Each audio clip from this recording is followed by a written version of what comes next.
We just got Lingering Echoes event, and with that, Ebenholz and Hibiscus altar banner. Before we get to the video itself, make sure to like, comment and subscribe to support my channel. It really means a lot to me. I would also like to point out that I only talk about the gameplay of these operators. You should always pull for operators you personally like and want instead of listening to me.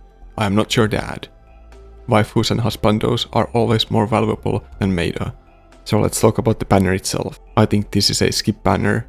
Ebenholz is a hard to use operator with gimmicky skills and niche archetype. We are also getting closer to other more notable banners. Let's take a look at the operators. Ebenholz is a charge caster who can store up to 3 attacks and an additional attack for elites and bosses only. He also deals extra damage to enemies with no other enemies nearby. Ebenholz specializes in boss and elite killing, which is already a highly contested role with extremely powerful operators. He does have a massive burst potential, especially against isolated bosses and elites. His feature module will further increase his damage to isolated targets and makes his attacks deal AoE damage instead if there are multiple enemies.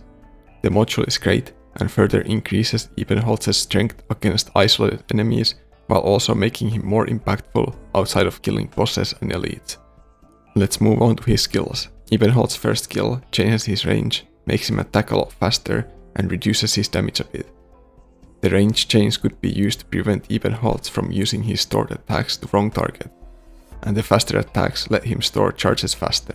But overall, the first skill provides less than the other skills. His second skill places traps based on the number of stored attacks he has on the deployable tiles within his attack range. The traps deal large amount of AoE arch damage and pull enemies towards themselves. This is a great AoE clearing skill and can easily destroy waves of weaker enemies. It requires good positioning, as the traps can only be summoned on deployable tiles within Ebenholz's range, meaning that positioning other allies to those tiles would be suboptimal. Timing of the skill is also important, as the number of traps depend on Ebenholz's stored attacks. This is his go-to skill for AoE damage. And finally, we have his third skill that gives him damage, attack speed and makes his first talent stronger. It also makes Ebenholz only target elites and bosses. The third skill is the go-to skill for killing elites and bosses. It gives a lot of burst damage and makes sure that Ebenholz won't attack wrong targets, also allowing him to store charges faster and more easily. However, if the initial burst doesn't kill the target, Ebenholz's DPS will drop significantly. Who to use with Ebenholz? Ebenholz doesn't need any specific team comp. Fragile and Arch-Fragile provide a nice boost for his damage and help him with killing bosses. Let's have a quick summary. Ebenholz is a charge caster who excels at killing elites and bosses. He can also deal respectable AoE damage with his second skill. However, his damage drops a lot after the initial burst, and he is a hard to use operator with a niche hard to use archetype. He requires lots of investment and micromanagement to be impactful. Overall, I think Ebenholz is a luxury operator. He rewards good positioning and timing and can deal very respectable burst damage to bosses or clear waves of weaker enemies. He is quite niche, beginner unfriendly and requires lots of effort to use. And next, we'll take a quick look at Hibiscus the Purifier or Hibiscus Altar, an incantation medic who heals others based on the damage she deals.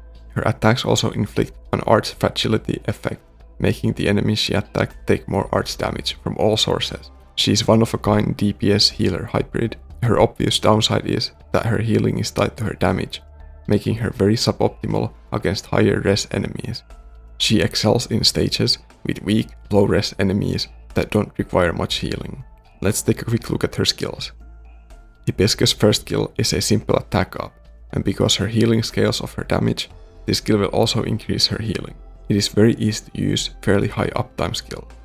The skill also gains massive amount of extra scaling from masteries. I wouldn't recommend spending that much resources in her, but if you really like her, you might want to. Her second skill slows and deals arch damage to 2 enemies within her range. It's a nice additional CC, even though the slow is fairly weak. It also doesn't provide any extra healing. And a quick summary. Hibiscus Altar is a hybrid healer DPS who provides Arch Fragility debuff. She can boost her damage and healing with her first skill, or slow enemies with her second skill. Hybrids are better earlier in the game, falling off in harder content. Overall, I would recommend 10 pulling, especially if you don't have blue poison. Both blue poison and Hibiscus altar are nice to have operators, especially if you're a newer player. However, if you have very low amount of pulls saved, you might want to save them all for upcoming higher value banners. As always, thank you so much for watching. Make sure to like, comment and subscribe for more Arknights content. Best of luck to everyone pulling this banner and see you in the next video.